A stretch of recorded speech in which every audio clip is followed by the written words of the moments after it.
What TV show managed to be consistently fantastic from the first episode to the finale? Band of Brothers. CPT Sobel. We salute the rank, not the man. Geez. Look up the life of the real Captain Sobel if you really want to be depressed as Duck.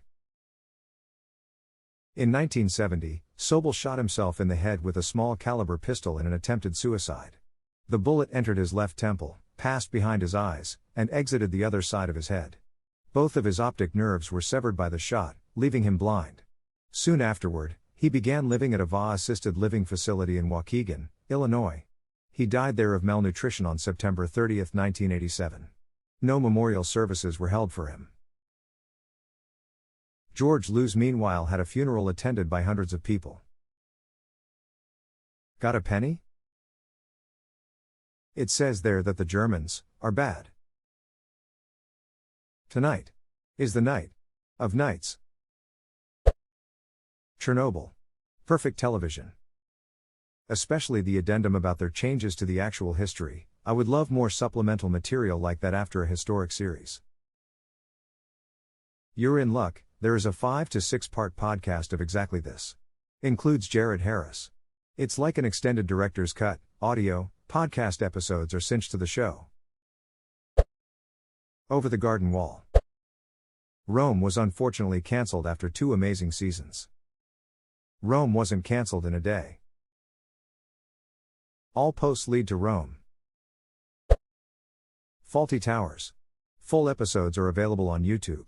Here is a touch of class. It's Season 1, Episode 1. U2.B, update, sorry, but this link appears to be restricted to the United States, Canada, and Puerto Rico.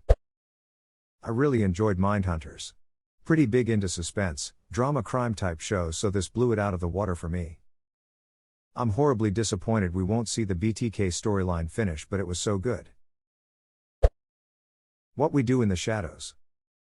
How are you supposed to be a strong, thrilling, powerful warrior and lover with a name like Jeff? It is like a weak ejaculation. Hey, hey, hey, hey, hey. Jeff.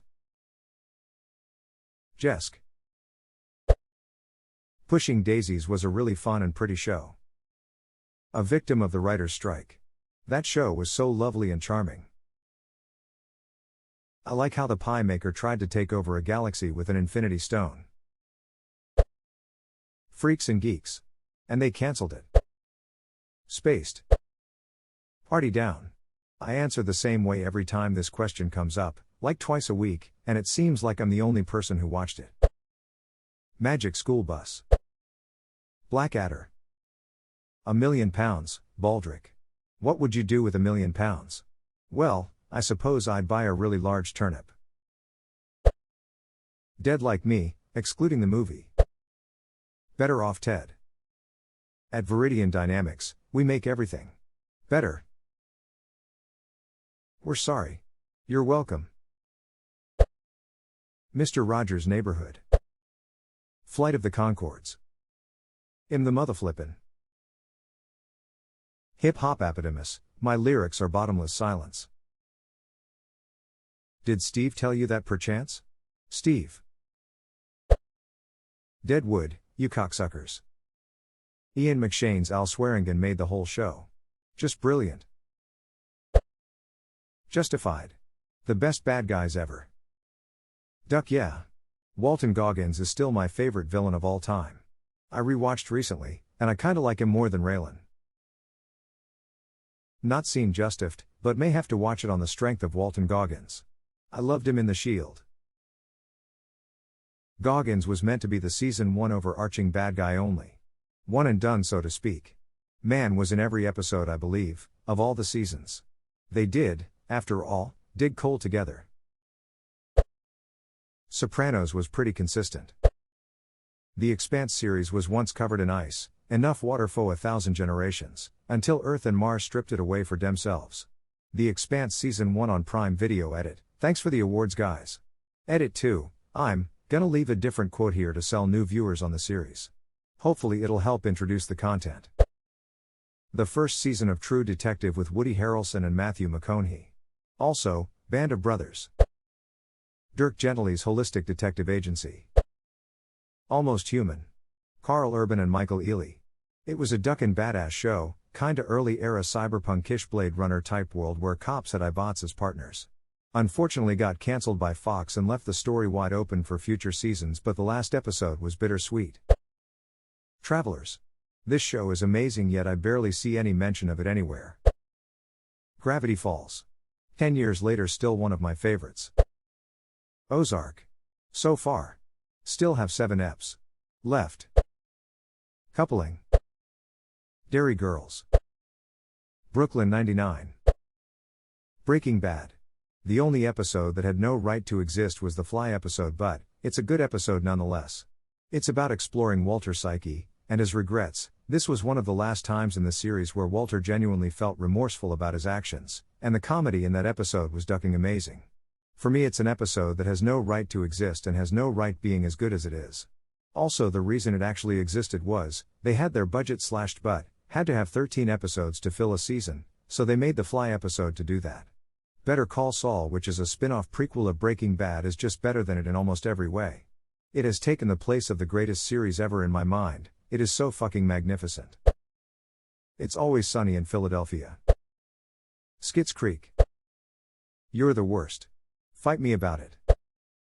The last season has not come out yet, but The Handmaid's Tale deserves to be here. The Office. Even though they get several new managers after Michael Scott, it's still a bomb-ass show. Firefly. Probably Whedon's best masterpiece, ruined by Fox placing it all over the calendar. If you watch the one season on streaming or on DVD, you will realize how brilliant and original this was for its time. It's been called a Western based in space. There was a very large support group, created after the second season was cancelled, including podcasts, The Signal, that eventually allowed Whedon to make a movie to explain everything and close out many of the loose ends. The movie was somewhat terrifying but brilliant. Mr. Robot. Breaking Bad, The Leftovers, Party Down. Person of Interest hat show was gold. Peaky Blinders. I thought Spartacus was pretty damn solid, albeit not super long. It was a Starz exclusive, I think, during its release. Solid show about a gladiator slave finding vengeance and leading a revolution in the end. Breaking Bad for me. Seinfeld. Stargate SG-1. The correct answer is The Shield. Golden Girls. Breaking Bad. Fringe. The later seasons suffered from some storyline crunch due to early cancellation, but was still solid for its time. Seinfeld Emo. A Belgium TV show called De Mol, the Belgian variant though, the version in the Netherlands is not as good. 10 candidates do assignments for extra money in the big group pot. But one of the candidates is a saboteur and everyone has to find this saboteur by doing a test. Lowest score gets sent home. The way the program is montaged will let things seem as if someone is the mole, and the production also gives hints. The one thing you can be sure of in The Mole is that you can never be sure. More than 1 million people in Flanders watch it every year, and every year it's a great success with everyone talking about it. Sense8 Hell on Wheels. Breaking Bad. The Good Place. Always Sunny in Philadelphia. The Americans. The Wire. Firefly, in my opinion. Every episode is fantastic, loved every minute of it. Dark. Dexter. I live under a very large rock, but I forgot about a lot of my problems while watching The Good Place. Team Janet. Breaking Bad. The Mighty Boosh. Peacemaker. Elementary. Narcos. Not Peaky Blinders. The Expanse. Fleabag. Friends. Colin in Color. It got terrible reviews because of the whole kneeling thing and the fact it's so focused around race and racism. Behind all that though was an amazing show that had humor, drama, good stories and acting. I also feel it was the rare show that could be enjoyed by all ages and sexes. Political, racial and woke sensitive people wouldn't likely be able to enjoy it, and it's too bad such a great show will get discontinued due to politics.